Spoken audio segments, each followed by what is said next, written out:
had a traumatic experience for about 300 or 400 years.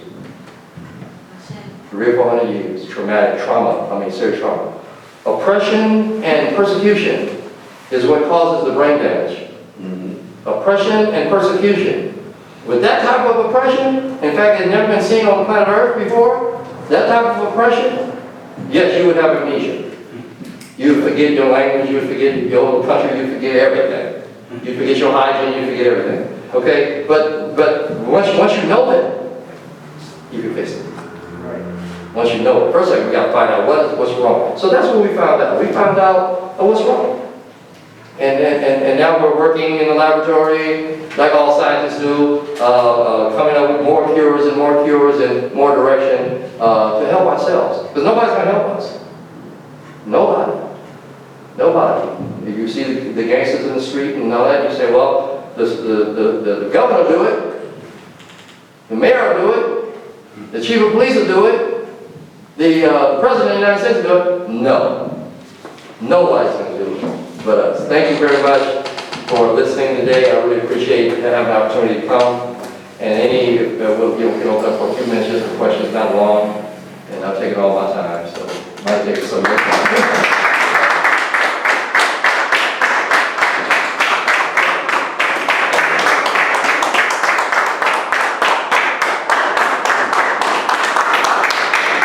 So do we have any questions or comments or anything? I'd like to hear your comments, so if you have comments. Well, I'm going to comment. I guess I heard you, where were you last? And you came through the House of Sankofaa a couple of years ago. Maybe about... we were at the house. I don't even know where you were. 3 or 4. Yeah, it's been a while. Yeah. And, you were impressive then. I appreciated your talk and putting things together. You've taken it to quite another level. And I appreciate that, because you've obviously practiced what you're preaching and you've grown from it quite a bit. So thank you for coming back again. And it was good listening to you. I look forward to talking with you and sharing some ideas like we did in the past. That's great. Well done. I consider you guys family, Yeah. No, that's excellent. Yes, you said most of our behavior is because of our subconscious. So what are the remedies? You said meditation on one of them. What other would you prescribe? Remedies? Well, there's I've discovered, I really believe that there's levels below the subconscious. That there's a couple of levels below the subconscious. We call it the cosmic synthetic conscious, the universal innovative essence. So there's some things that you can do, you do it all the time, where you start thinking about where you want to be next week, you think about where you want to be next year, and all of a sudden you end up there. How does that work? Right. See, so I'm saying certain things that you have control over, that is like with the conscious mind, if you can strengthen the conscious mind, it can protect you from subconscious manipulation. Right. The discipline of the conscious mind, because like if the media influences my mind subconsciously, but the only way it can really do it is that I have no discipline. Right. The only way I can do it is that I'm unprepared. I have no defense. I really can't fight it. So it takes me over. I end up becoming a gangster. I end up becoming a pervert. I end up becoming an alcoholic, or I just start tripping out. Because consciously, my conscience, the conscience is really talking about morally what's right and wrong. Right. Some people lose that. And so they don't know right and wrong anymore. And so that means that the outer realm can pretty much take over your life. Take over your life. Not that you're dead. Right. You're not dead. You're just kind of like in a shell. Because like me, I used to be crazy. A lunatic. I used to be a lunatic. My soul was protected. My conscience and all my other faculties were protected, but the conscience will protect me. Now from subconscious above, they got me. I just started I got fooled. But one day, when I could get control of myself and start getting educated from the inside and not the outside anymore, then that's when I say myself. I would say the diet people have alter their subconscious because of certain nutrients the brain needs to function at a higher level. So It's a science. right. It's a science. What you eat, you can actually call yourself mental problem from eating the wrong food. And sometimes, you just can't. I got a place where I go get my water in Sacramento. This water is filtered about 5 or 6 times. And, or you can drink the water that they give you in the store. You know, with fluoride in it and all these other things. And they're manipulating people. They put fluoride in the water on purpose. Right. You know, so I mean, it's a lot of things that are going on that are beyond our understanding, and we've suffered as a result of not knowing. Really, yes, sir. I had a quick question you can answer in maybe 1 minute. Okay. And probably take me 1 minute to ask it. That's what I said. You have a unique journey that you've taken, being from the Bay Area, coming with the same age, coming out of the unique pioneering community that you came out of. Okay, and that's East Palo Alto, and I came here in '69, so I know a little bit about that community. I think you spent a little time in the East Bay too, correct? Yes, so definitely. Okay, and now you're in Yeah. now you're in Sacramento, correct? Okay. So, and then also, if I recall, you worked and was part of the Nation of Islam at one time. Am I correct? Prison, yes. Okay.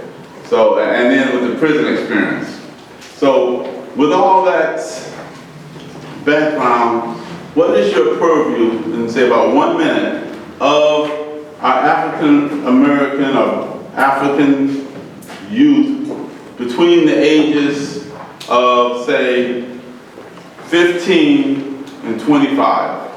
That's my question. Okay. I think my prediction is that you're looking at probably one of the greatest group of people that we're going to have. This group of people have not sold out. They're very hard to deal with. They got their own communities. They got their own ideas and philosophy. They don't necessarily believe in the older generation, what the older generation is talking about. They're right for instruction. They do want to know. They want, a lot of these young men, all they want is a hug, you know what I mean? A lot of these young men don't have a daddy. They just want somebody to hug them and say, hey man, I got you. I got you. I'm not going to give up on you. Come over here and let me talk to you. And they're like, okay, let's talk. They want to talk, but they don't want to be around phonies and fakes. Right. They hate phonies and fakes. So if you come to these young people, 15 to 25, as a phony, as a fake, they pick it up just like that. You know, they got that slang, they got it. You feel me? They feel you right away.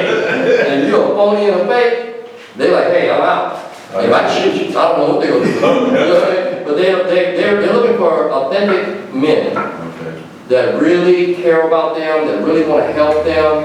And I'll tell you, when we recruit that group and get that group going, they're going to be the best group that we've ever had.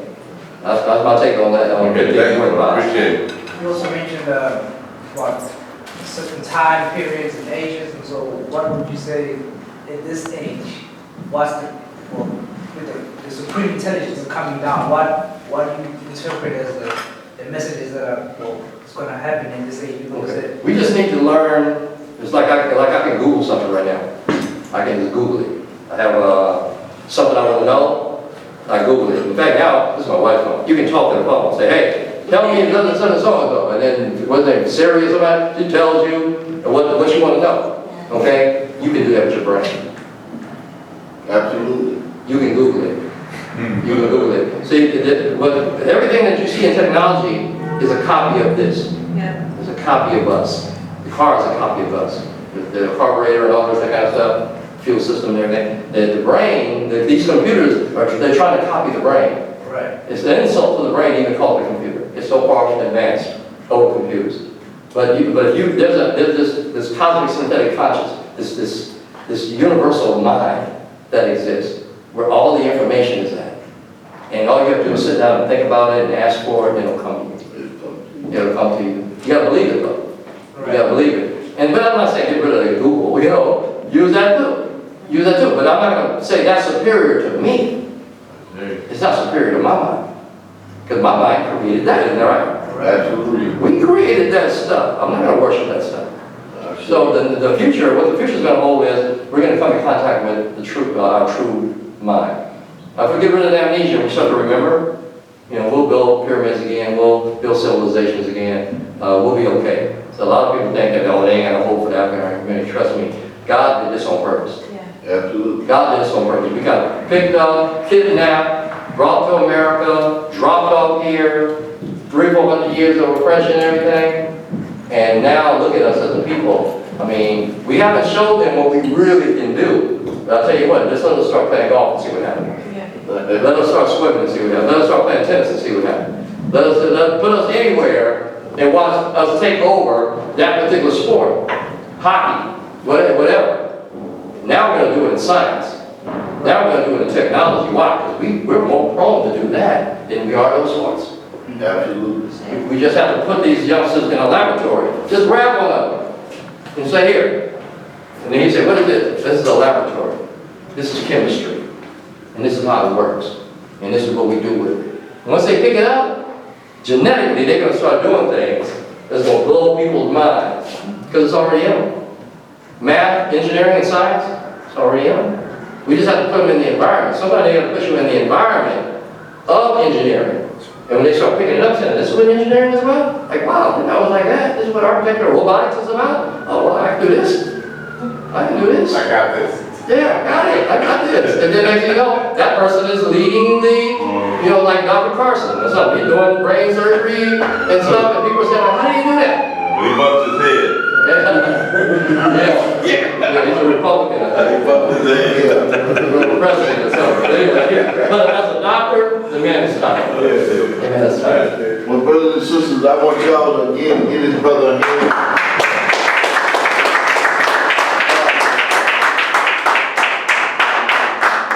See, brother, he touched on, you remember last week when I told you to look up that concept of the indigo children.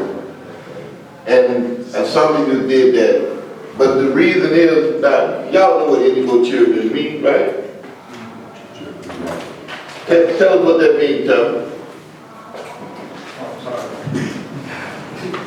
It's a group of individual children that were to be born in this age. That's why I was asking about the age of it. That are supposed to usher in a new age of coming to our senses. And what this brother was talking about, it's already in us. You see, whatever we know or think we will know or whatever know, I think, brother, the person y'all know is Louis Armstrong. Sung that song in It's a Wonderful World. And he has a verse in there where he says about the children, they will know more than I would ever know. He was testifying to you about this concept of the indigo children that I tried to reveal to you. That this brother is sharing with you today about this concept of knowledge. And it's the formula, brothers and sisters. You know, how the mind works is deeper than what's on the written page. But we can only try to tell you from the written page, if you understand. This is why we give you that formula in the House of Sankofaa. Thought, speech, action, and behavior. If you see that in the world, brothers and sisters, and if you recognize it, you got to bear witness to it. This is why when this brother asked me, I was learning because I was one of the first ones to read his book. And when I read the book, I said, this is dealing with the science of the soul. Right. It's what this is dealing with. And so, for that reason, I think that this brother has to be put out in front of people so that he can articulate and tell his story. Ashe? Now, having said that, I want this brother to consider coming back again, because I, for one, as far as the energy is concerned, in this room today, you know, I was told by a wise man a long time ago. I will tell you, in my college days, we used to have to organize the campus to bring in Kwame Ture. Now, one time we brought him in to the chapel. That was about, it was a disappointing crowd. But Kwame got up in front of the crowd. He said, look, if we have people that are like-minded here, then we have met our objective. Because those of you who are here today who have heard what this brother had to say, your life is not the same. And it can't be with the information you heard today. And all I'm saying to you is that the seeds have been planted, and as we move forward, and we're going to try to work with this brother to bring him back again. We don't know what he's going to say, but that's going to be our objective. So we want to get him back, and we want you to bring other people in here. I should. Because it's called respect. It's called love. And for us to create an environment of black self-respect and black self-love, we got to love the people that's bringing us these messages. I say? So let us keep that in our minds and understand what this is what we tried to do today. What's that? Brother man got a quick message. Go ahead. Infomercial. We're gonna make a quick commercial, if you could, stand and work through, and see the intelligence. Okay, so, I mean, the book's on the table, and please